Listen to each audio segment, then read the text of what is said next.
pemirsa penonton channel Wak Azhar yang kami hormati dan para jamaah muslimin dan muslimat yang kami hormati, pada sesi ini saya ingin menjawab pertanyaan dari santri dan santriwati atau jamaah muslimin dan muslimat yang bertanya kepada kami. Di bulan puasa berembe hukum dengan diimpus. Bagaimana hukum orang yang diimpus atau disuntik? Pertama pertanyaannya, jawabannya tentu hukum orang disuntik itu apakah membatalkan puasa atau tidak?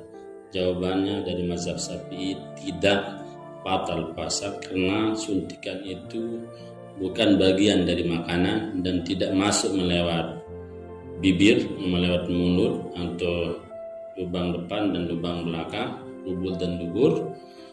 Dia masuk melalui anggota tubuh dan itu bukan intisari dari makanan. Maka suntik itu adalah tidak membatalkan puasa, sama seperti mandi. Orang yang mandi yaitu waktu siang akan masuk air melalui pori-porinya. Apakah batal puasanya itu tidak? Tentu jawabannya tidak membatalkan puasa. Lalu bagaimana dengan impus? Apakah orang diimpus itu membatalkan, apakah puasa kita batal kalau kita diimpus? Pertama jawabannya ada dua di dalam dijelaskan oleh Yusuf Qaradawi di dalam kitabnya. Pertama, orang yang diimpus itu batal puasanya karena ada intisari makanan dari situ. Karena bikin tenaga orang yang diimpus itu semakin segar.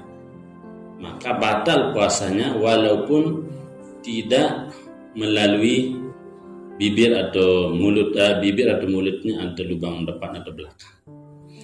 Dan ada ulama mengatakan batal puasa orang diimpus itu karena melalui dari penyaluran darah, masuk melalui penyaluran darah, maka membatalkan puasa orang diimpus itu. Pendapat ulama kedua mengatakan tentu orang yang diimpus itu tidak membatalkan puasa karena bukan intisari dari makanan dan bukan masuk dari jaub yang besar.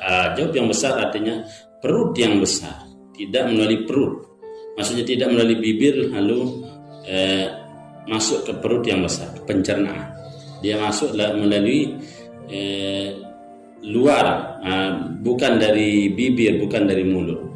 Maka impus itu walaupun memberikan tenaga dan bukan intisari dari makanan, karena intisari makanan bukan itu makanan manusia, tapi membuat manusia bertenaga betul.